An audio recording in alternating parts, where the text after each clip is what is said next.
Home is not just where you hang your hat, it defines many other choices in your life too. How far you commute, where your kids go to school, and for some, how many jobs you have to hold down to afford it. All the parties are facing questions at the door about housing affordability. What do the experts think of how they're answering those questions? Well, let's find out. Here are Tim Hudak, the CEO of the Ontario Real Estate Association; Cherise Berta, Executive Director, Ryerson City Building Institute; Joe Vaccaro, CEO of the Ontario Home Builders Association; Greg Sutter, Senior Researcher, Wellesley Institute; and Simone Swale, Government Relations Manager, Cooperative Housing Federation of Canada. It is great to have you five around our table here tonight. A couple of items of business before we start. As I always do, Joe, when you're on this program, in the interest of full disclosure, my brother, Jeff, is a member of your organization. He's a home builder in the Hamilton-Halton area. And we should also point out, this is the first time since 1995 that a certain fella named Tim Hudak hasn't had his name on a ballot in an election. Yeah. Can you believe it? We're in the middle of an election campaign and you're here. Most relaxed I've been since 1990. It's a little bit easier to Good watch. for you. Well, let us put you to work right away. We want to talk about affordable housing in Ontario, and I want to start with millennials.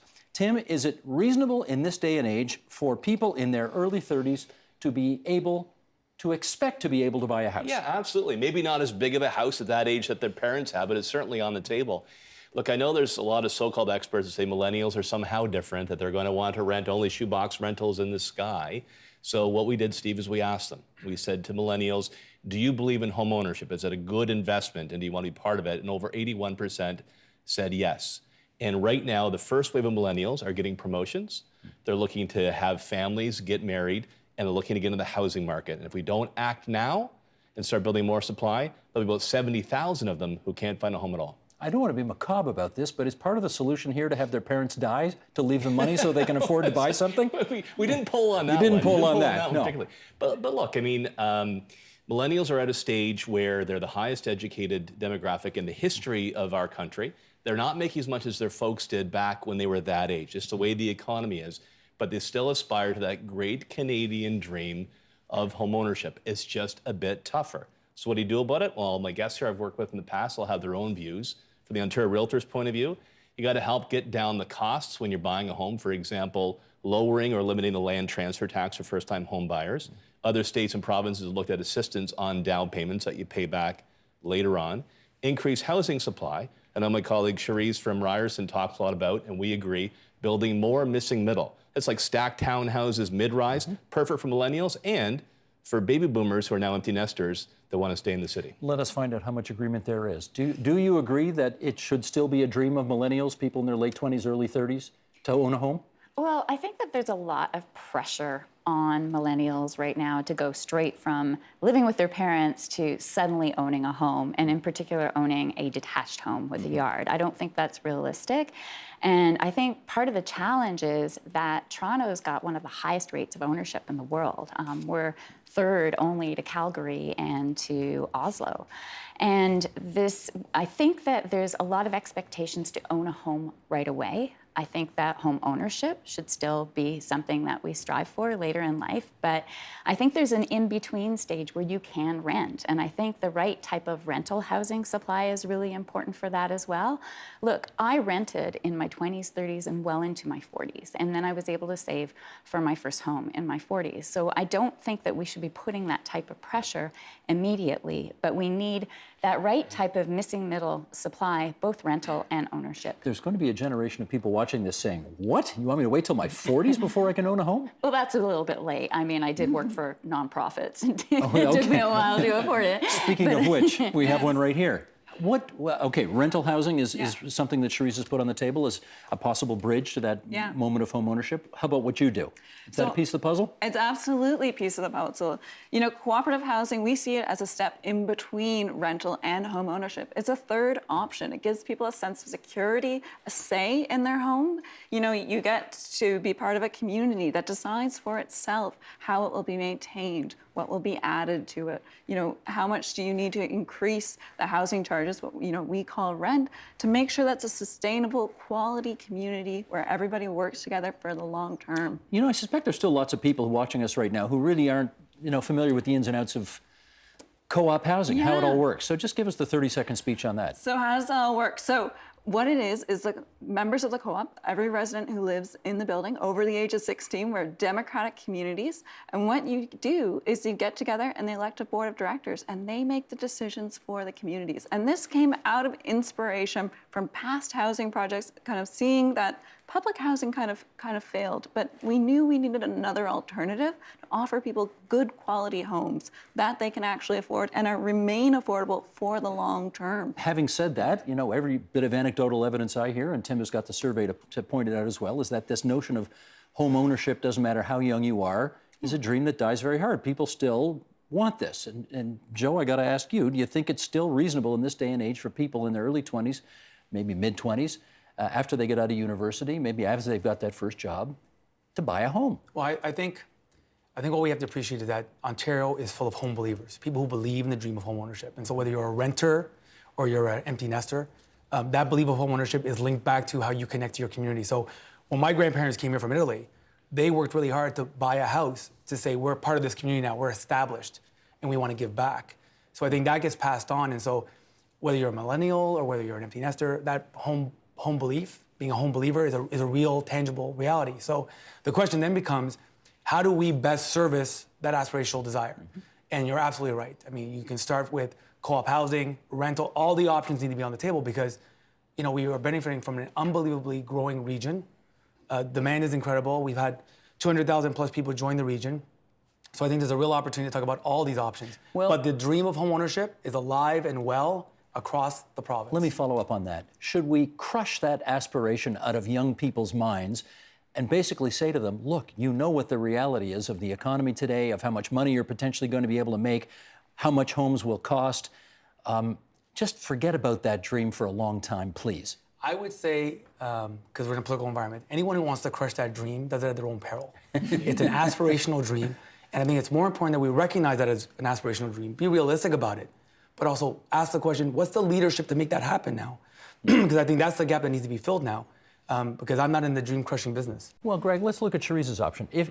Can you actually, while you're renting, save enough money for that eventual down payment on a new home? Well, it's a challenge, isn't it? So millennials are facing challenges that are greater than most of the population, but they're also facing a lot of issues in common with all the rest of the Ontario population, right? We've had this huge swing to home ownership, and our home ownership rate reached 71% of households by 2006, 2011. Sorry, 2006, 2011, that's right. And now we've had this sort of big swing back, and in the last 5-7 years, 2/3 of the added households have been renters, right? Due to these high prices. And so we need to put attention, the Ontario government needs to give its attention to the range of options. Yes, access to ownership, but also good renting options for the almost 30% of Ontario households that rent a home. And that includes the 1 in 6 that can't easily afford market rents, and includes, 1 in 6 who they can afford market rents, but what kind of options are out there? Basically old post-war rental buildings, upmarket, hard to afford rental condos. Mm-hmm.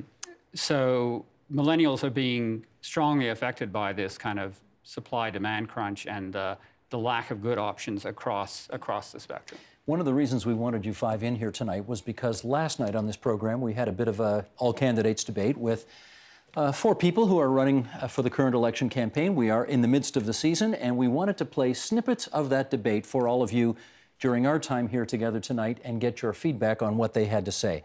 Let's start with the guy who is actually still the Minister of Housing in the province of Ontario. He's seeking personal re-election in Etobicoke Lakeshore. Here's Peter Milchin. Go. We introduced the Fair Housing Plan about a year and a half ago, precisely to address issues of affordability. And on the ownership side, putting in place the non-resident speculation tax, similar to what was done in BC, a little bit different, was a key part of that, was to pull out of the market to the extent that there was about 5.8% of the transactions in the GTA were by non-resident people, many of them speculating on the increase of new home prices and even resale homes. So we brought that in, and we've seen in that period of time those non-resident transactions drop from about 5.8% down to, I believe the last figure was about 3.4. So that foreign buyer speculation tax, Tim, was one of a number of things that the Liberal government brought in order to deal with the on-fire housing market. And I wonder, in your new nonpartisan role that you have, if you would, you don't have to give them a letter grade, but tell us what you think about Liberal housing policy over the last 5 years. We actually did give them a letter grade. How'd they do? I think we give them a B+. All in all, some things are positive, some things are negative. On the positive side, as part of that housing plan, and I'll give them credit, I had chats with the minister, and we got to sit down with Premier Wynne for a good amount of time. They listened to a number of our recommendations that we actually did hand in hand with Joe and his association around supply. At its core, you can mess around on the margins with taxes and such, but at its core, it's a supply issue. We have more and more people coming in. That's a good thing. Demand is increasing, not enough supply. So they did act in that area. I don't believe you can tax your way to affordability. I think the more you raise taxes, the higher prices will go, and you're not treating the underlying problem around supply. Third and finally, we might get to this, the strict regime of rent controls. We think in the short term, people will be relieved that the rent's not going up. In the long term, Steve, that means there'll be less supply on the rental side. We are going to come back to that. And if people aren't leaving rental, that means the most vulnerable, who can't get housing at all, may be left on the streets. Is there anybody here, can we go to, Sheldon, go to a wide shot here? Is there anybody here who thinks that it's a good idea to reopen the Greenbelt and build more product in the Greenbelt, with the theory being there's more supply, therefore the prices might come down? Let me start. No. Okay. No, Even there's plenty. Even the head of the developer says no. There's plenty of land within city limits to build. The challenge is, once you've received a planning approval, you still need to put a pipe in the ground and build the roads. And if you've been watching, the delay seems to be in getting those infrastructural approvals. So we often have these conversations about the Greenbelt growth plan. We're going to focus on the growth plan. We have lots of land in those city limits. We're not getting the infrastructure to bring that dirt to a door. And so that's our challenge. And so we spend a lot of time after we decide, okay, we're going to build here. Then we fight about what we're going to build. Is that the right place to put the pipe? That takes 3, 4, 5, 6 years. And everyone looks at each other like, well, why haven't you started building housing yet? Well, you gave me a planning approval. You haven't actually given me the infrastructure approval to actually build something yet. And so that's the frustration. So as clearly as I can say it, there's lots of land in city limits. Let's just get on with the actually building of the infrastructure. Having said that, I am curious about what Cherise Berta thought when she saw that videotape come out of Doug Ford meeting with developers saying we're going to open up the Greenbelt, and then admittedly, 24 hours later, he shut the door on it. Oh, I was on my way on vacation, so that was a good timing. But I do feel that I'm happy that he backpedaled on that, because I think that most of the leaders and most people understand that the Greenbelt is not an issue and that we're not bumping up against the Greenbelt. There's lots of land available to build ground-related housing for years to come. But I think that it's really important that we talk about building the right supply. I feel like we're building a kind of two types of supply. A lot of tall condos with small one-bedrooms in city centers, and we are still building a lot of detached housing more on the periphery in our farmers' fields, and it's getting further and further away, and it means that people have to drive to qualify for a mortgage, and you have more congestion, more sprawl, and that, as Tim mentioned at the beginning, what we're missing is that in-between housing. That if we just simply reduce red tape, if we simply look at zoning or offering incentives across the board, we're going to end up with more of the type of housing that we already have. And we need to focus our policies and get innovative to build that in-between missing middle housing in suburban and urban locations that are close to transit, jobs, schools, and services. I want to ask Greg, in his view, what the Liberal record is on making all of that happen. On making all of that happen. So clearly we have a supply-demand imbalance, and that's helped raise home ownership prices. But clearly we have a shortfall of rental housing production, and that has led to a tight rental market and escalating rents. If you look at the rate of increase in the past year or two, much higher than in the years prior. So on the rental side, we need talk about this in between. Okay. That Cherise talks about, and whether the Liberal record on making this happen is any good. That's what I want to know. I'm most interested in the in between in terms of price, I would say, rather than in terms of built form. I would say in terms of price, right? So, is there moderate market rental housing happening that can cover its costs and be quite viable at $1,500, $1,800 a month, but it's not insecure What's the condo answer? rental, right? It's not happening. That's not right? happening. Is there affordable ownership, where it's, we have some models that a couple of nonprofit developers are doing where the nonprofit will hang on to a portion of the value of the unit. Like, they might hang on to $100,000 out of a $400,000 value, and that household can afford $300,000, right? So that's being done on a small scale. Even if Toronto has a softening housing market, prices aren't going to go down to where they were Right. 25 For sure. years ago, right? Simone, So we give us need the view. more Let me give- of those kinds of options. Let me get your view on the Liberal record on housing. So, I think the Fair Housing Plan did a great job of cooling off an out-of-control housing market. We'll get to rent control later, but, we think that was also a positive move for those that needed it. What it didn't do was create a whole lot of new affordable housing. So, we're talking about the missing middle, but there's also a whole segment of society that's been waiting for new affordable housing to be built, who has been in this housing crisis for a whole heck of a lot longer. And now we're just getting some middle income folks starting to feel the same pain that they've been feeling for a very long time. The Canadian Rental Housing Index just came out with a report last week showing 700,000 renters in Ontario are spending more than 30% of their income on rent. That's not sustainable. So we need to be providing more options. That's where we felt the Fair Housing Plan could have done more. I think the Green Party candidate for Kitchener Centre, Stacey Dankert, who was here yesterday, might agree with you. She suggested some alternatives. Let's hear some of those. Mr. Director, go. Making sure that we're doing mixed-use, medium-density housing. So working with municipalities to ensure that we're using the land that we have available for development in creative ways.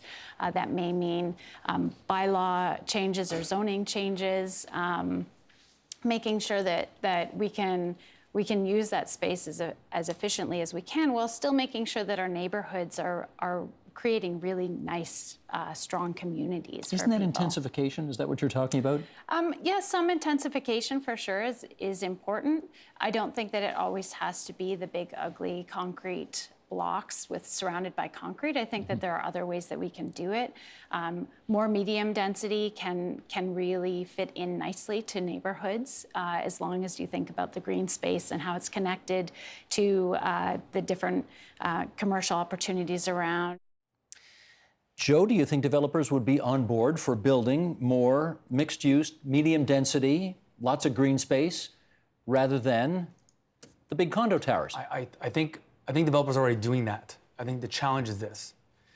Government talks about partnerships, but the Liberal government has really been using a lot of policy levers, forcing, shaping, squeezing applications and how the process works. Partnership speaks to everyone brings something to the table. So a great success story is the Pan Am Village. That was a true partnership. The government put up the land, private business came in, built those units, and now they're in the rental bank and they're affordable units. That's a partnership. Government gave the land, private sector came in, brought in the expertise. But you don't see enough of that. We don't see enough of that. What we see more and more is let's tweak this policy, let's require this policy, and we'll let the private sector figure it out. So usually what you end up having is that the private sector, the developer has to figure out, can I actually make this project work? Is it sustainable? Is it profitable? If it's not sustainable or profitable, why am I building it? That's when you turn to government and say, if you want this project to happen, what are you bringing to the table?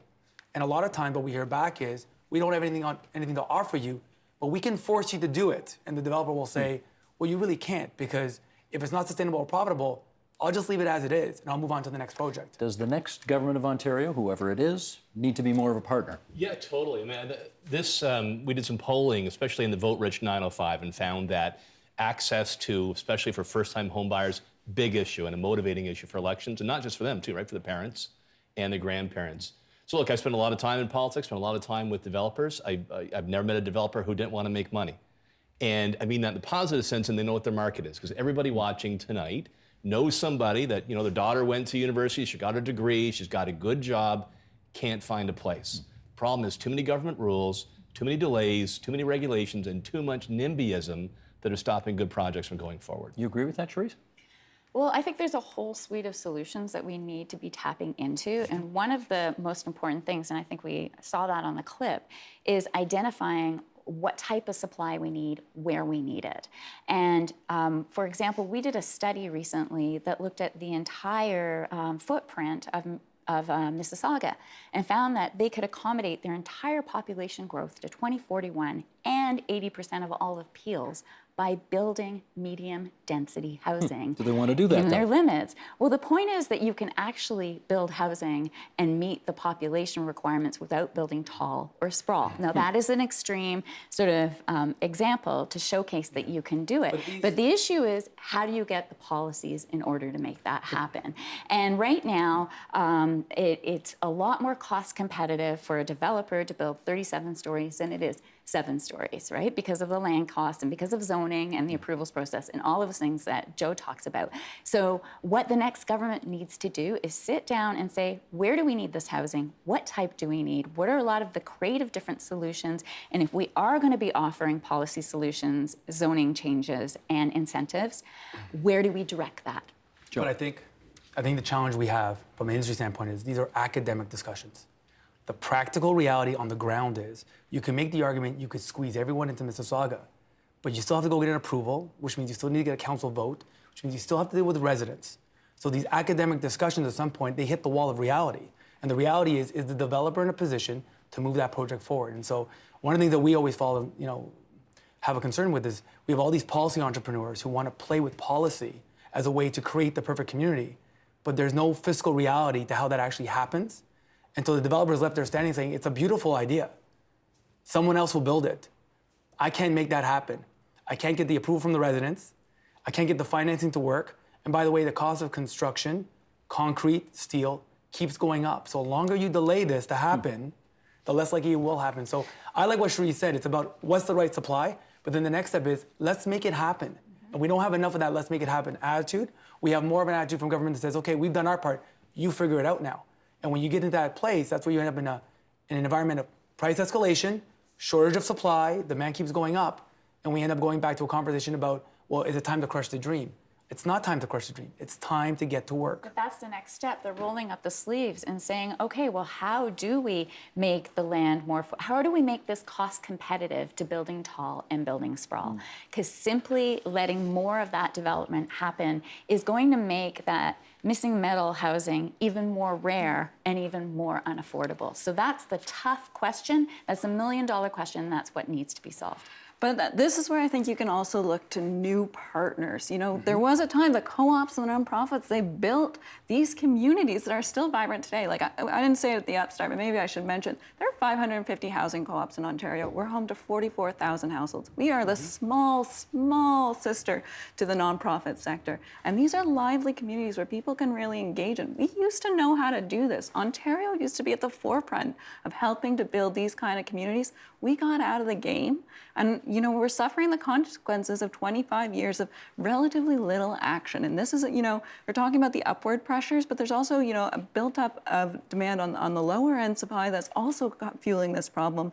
We get going, building real communities again, and there's a role for government. It's not just on the private sector to do it alone. Okay, then that could really be part of the solution. Let me jump in here because I do want to make sure, I've got to make sure we don't run out of time before we hear from the other two parties as well. Denzelman and Wong is running in Down Valley East. He is the deputy mayor for the city of Toronto at the moment, and he was on our program last night as well. Here's what he had to say. Go, Sheldon.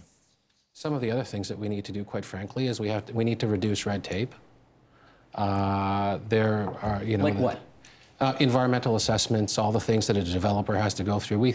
If someone is going to build affordable housing, we should fast track them. We should have incentives for them to build their units and build them quickly. Now, Greg, I saw the look on Peter Tabin's face when he said we got to get rid of environmental assessments for people who want to build affordable housing. And it was not a look of, oh, that's a good idea. It was kind of a look of, oh, that's a dumb idea. So you're an expert. You tell me. Is that a good idea or a dumb idea? Building affordable rental, that is rental that's affordable to, let's say, the bottom 20% of the population, it's mostly about marshaling the money, right? It's about providing a mortgage that's going to be provided to a municipal or nonprofit entity on a different basis than a market developers. Again, I get it from a bank. It's about providing rent subsidies.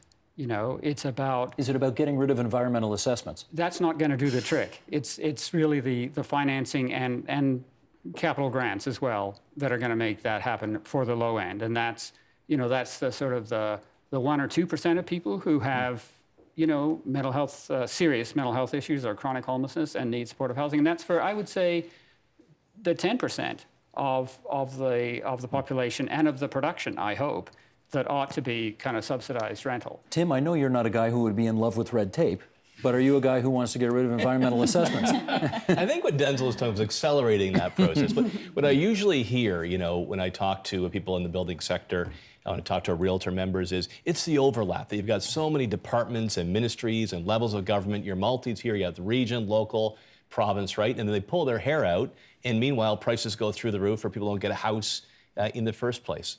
I do think that for the next government after June the 7th, they have to play a more aggressive role in moving housing supply forward. And that's across the board, whether it's on the social housing side, starter homes, and then homes when you upgrade when you have a kid or need more space.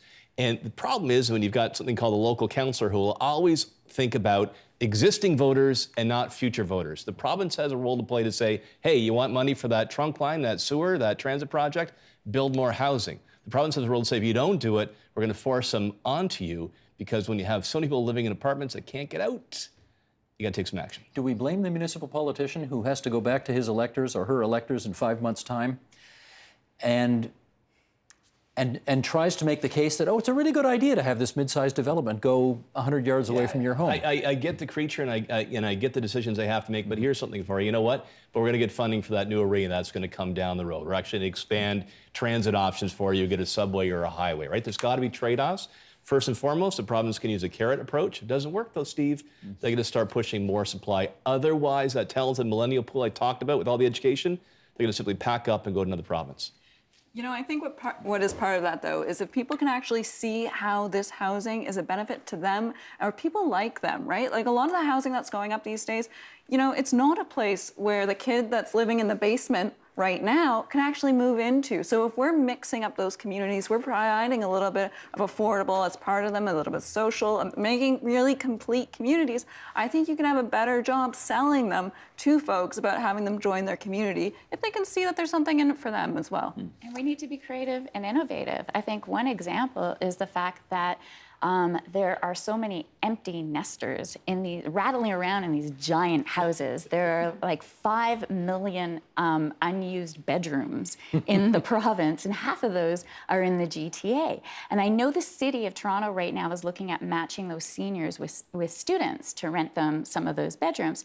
Let's go further. Let's allow some zoning changes to subdivide those giant houses into renting them out, or even let's take a page out of the book from BC, where they actually have strata laws that allow you to sell units of these big houses to young families who can move into neighborhoods where otherwise they couldn't afford. Then the senior has access to cash that is locked up in their house, and they don't have to get a home equity loan to access it. What's stopping any of that from happening right now? Local council.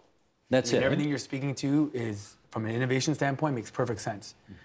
But could you imagine convincing the local council who represents Rosedale that now is the time to allow that kind of opportunity for housing use? Local council, they get elected by their community. If their community's view is, this is our community, this is the character, and it will not change, then they get elected to defend that position. And so whether it's high-rise or townhouses, that's the reality of local council. And we often say, at the end of every approval, there's a political vote. Either council says yes or council says no. And you have to work your way through that. And that goes back to partnerships, having a bit of an honest dialogue about what is the solution we're putting forward and why does it work in our community. And it's a challenge. It's a practical challenge that we have to deal with. We talked about renting once upon a time, and I want to come full circle and come back to that, because Peter Tabuns of the NDP, seeking personal re-election in Toronto Danforth, was here on the program last night and had this to say about renting. Sheldon, go. We go back to inclusionary zoning having to be part of the policy response. There's going to have to be government investment in this. If you'll remember back, and even going back before rent control, the federal government was putting money into limited dividend buildings. You have to have a government component of the financing to actually build housing that most renters can afford. The market is not going to provide it. What we did see with the market being able to do whatever it wanted up to the time I provoked the government to bring in rent control, I brought in a bill ending the post-91 exemption. Government understood the political implications of not acting and acted. But if you looked at that, we saw rents on condo units, rental condo units, going up $300 a month in a 6-month period. People being driven out. Investors want to maximize their return. That's just the way the system works. If you don't protect them, you're going to have large numbers of people driven out of their houses. Joe, it is Peter Tabin's view that your industry wasn't building much rental, what do you call it, purpose-built rental? Purpose-built rental. Purpose-built rental to begin with. Right. Therefore, extending rent controls on buildings built after 1991 didn't dramatically depress the market anyway. Is he right about that? Well, I think what he ignores is the unbelievable condominium boom that followed. So what builders did is they moved out of a purpose-built rental model into a condominium model, and over 50% of those units ended up becoming rental stock. So I think he ignores that fact. But I agree with him when he says the government has a financial role to play, whether it's inclusionary zoning or other programming. The reality is, if the government wants to really move the affordable housing issue, the affordable rental issue, they need to cut a check. They need to be partners both in terms of land and financing. Let me find out from Tim whether, in your view, it was good policy or bad policy to put rent controls on post-91 built buildings. Short-term good politics, bad policy, short-term and long-term. I'll tell you why. You know what, realtor members in our association represent a lot of mom and pop investors. And they'll buy a condo, maybe 2 condos as an income property. They rent it out. That has been the biggest support of rental supply in the Greater Toronto Hamilton area and probably throughout the province. So now the mom and pops have less incentive to invest. That means less rental units coming on board. They also have to deal with some pretty thick red tape when it comes to the landlord-tenant relationship. So a lot of them say, I'll invest elsewhere. Who pays the consequences? Well, students are trying to find a good place to live, the single mom who's looking for a place close to work, or those that are in jeopardy of losing homes altogether. Long-term, it's bad policy. Simone, it always seemed to me that if you were in other words, if you had a rental accommodation and you had rent controls on that, you're golden. Yeah. But if you're not in, if you're outside trying to get in, does this policy help you at all? Does it help you? Well, not the way it's currently written, I'll say that. But I want to push back on a few things that Tim and Joe have said, and I agree with them on so much. But, you know, a few things. You're right, they're right. The new rental supply has been in the condo market. That's what we have depended on for the last 20 years. And do rent controls apply to the condo market? It didn't, and now it does. Didn't, and now it does. Which is good, which is important for the folks that actually live there, for the particular, you know, people in my age group, primarily living in a lot of those buildings. You know, that's all that's been built. But it's actually not a great source of rental housing. It's not a great lifestyle for the people that live there because it's very insecure. You have very few protections when you're, you know, renting from a mom and pop landlord. You know, they could sell at any time. They might need to take over the unit. They might need to give it to a member of their family. There's all sorts of issues. Now, they've made a few changes to offer a bit of protection to that. But we know from numerous studies, and I know Ryerson's been involved in some of these, that purpose-built rental is actually much better homes for folks. It's more affordable over the long term, and it's what we need to see. So how do we incentivize that? That was my next question. Yeah. Are there enough incentives in place right now to get developers to build purpose-built rental accommodation? I think this comes down to this whole suite of solutions that it's incentives, it's zoning, it's changes in different policies in order to make it more cost competitive. Roll up the sleeves, figure out where we need the supply, what type of supply, and how to make it happen. And I'll just give one example. Let's take a look at partnerships, and let's take a look at our GO Train stations. The province is investing 16 billion in the RER, the Regional Express Rail, which is an upgrade of our GO system. That's about half of the money that they're investing in all of our transit infrastructure. Now, these are provincial. The stations are provincially owned. Let's look at doing some joint development partnership with the developers, and let's both put skin in the game. You have the province coming to the Can I table. just understand this? Like building rental accommodation at the train stations? Building complete communities. Complete communities. That Yeah, include okay. rental, Oh, okay. include market housing, include ownership, include a mix of housing options for a range of family budgets and family sizes, and complete communities, mixed use, schools, services. You already have the transit station there. You already have the public land. The developer comes, their skin in the game is building it And guess what? They can share in the profits. And this is being done elsewhere in the world. And that money can go into building more transit. Can I ask you, I got 20 seconds left here. Can I, Tim, ask you a dumb question? Do people want to live on top of a train station? Some, sure. I mean, in Canada, it'd kill, to hop on the subway, get to work. So some would. We can't lose sight, too, Steve, that there's not two different species of human beings, renters and owners. Most of us spend life back and forth, and we need to increase supply in all of those areas. Gotcha. That's Tim Hudak, CEO of the Ontario Real Estate Association. I also want to thank Simone Swale, Government Relations Manager for the Co-op Housing Federation of Canada, Joe Vaccaro, CEO of the Ontario Home Builders Association. Also thanks to Cherise Burda, Executive Director, Ryerson City Building Institute, and Greg Sutter, Senior Researcher, Wellesley Institute. It's a cast of thousands at TVO tonight. Thanks so much, everybody, for being here. Thank you. Thank you. The Agenda with Steve Bacon is brought to you by the Chartered Professional Accountants of Ontario, helping businesses stay on the right side of change with strategic thinking, insightful decisions, and business leadership. Are you on the right side of change? Ask an Ontario CPA.